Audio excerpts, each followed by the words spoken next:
जी बिल्कुल, रातों के पयल बरसात जेकी आहे त बरसात मुतासिरीन जा सूर वधाए छॾिया आहिनि।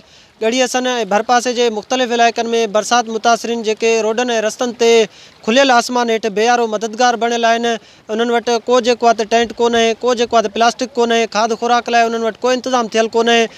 DC जेकोबाद हुजे, हितां जा चूंडियल नुमाइंदा हुजनि, मुख़्तियारकार ठुल हुजे, उहे जेके आहे त बंदि कमरनि में वेही जेके आहे त हिन वक़्त ताईं बरसात खे जेके आहे त 8-10 ॾींहं गुज़री चुका आहिनि। ॿोॾि वारी सूरत हाल आहे ऐं इन सूरत हाल में बि हू जेके आहे त ड्राइंग रूम में वेही जेके आहे त मीटिंगुनि ताईं महदूद बणियल आहिनि ऐं फ़ोटो सेशन ताईं महदूद बणियल आहिनि।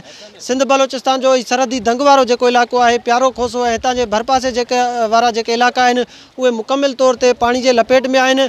3 खां 4-5 फुट हिते पाणी जेको आहे जमा थी वियो आहे। काफ़ी जेके आहे त सवनि हज़ारनि जे तादाद में हितां जा जेके ॻोठाणा आहिनि उहे घरनि ताईं महदूद बणियल आहिनि। को निकिरण जो रस्तो कोन्हे, उहे हिते फाथल आहिनि। को रेस्क्यू टीम कोन्हे, का इमदादी टीम हिते नाहे पहुती। न ई जेको आहे त हिते चूंडियल नुमाइंदनि को दौरो कयो आहे, न ई हिननि ॻोठाणनि जो मदद कई आहे। ज़रूरत इन ॻाल्हि जी आहे त DC जेकोबाद फ़ौरी तौर ते जेके आहे त तकिड़ा उपाउ वठी हिननि फाथल ॻोठाणनि खे जेके आहे त कंहिं महफ़ूज़ मक़ाम ते मुंतक़िल कराइनि। जी।